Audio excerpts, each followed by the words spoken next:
Superstar Shakib Khan তিনি কিন্তু তার মনের আবেগ কষ্ট এতদিন লুকিয়ে রেখেছিলেন এবং সে আবেগ কষ্টটাকে তিনি প্রথম আলোর মঞ্চে পুরস্কার জয়ের পর সেটা সবাইকে শোনালেন এবং তার কথাতে এক প্রকার রাগ ক্ষোভ অভিমান এবং আবেগ লুকিয়ে আছে। তার উপর যে অপমান, তার উপর যে বঞ্চনা তিনি সহ্য করেছেন সেটারই প্রতিফলন এটা। আসুন শুনে নিয়ে কি বলেছিলেন তিনি।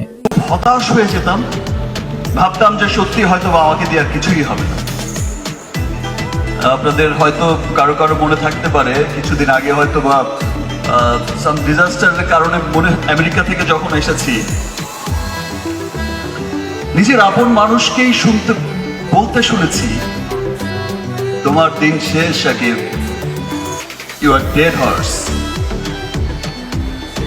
নিজের চেনা মুখগুলোকেই পাল্টে যেতে দেখেছি, অবাক হয়েছি, দুঃখিত হয়েছি, ভেবেছি হয়তো এখানেই শেষ, ইতি টানতে হবে।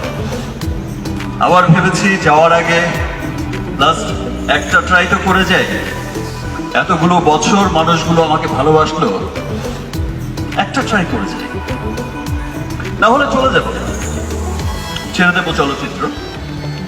যা পেয়ে শূন্য হাতে এসেছিলাম, যা পেয়েছি তা অনেক। ভাল লাগলে অবশ্যই পাশে থাকবেন। ধন্যবাদ।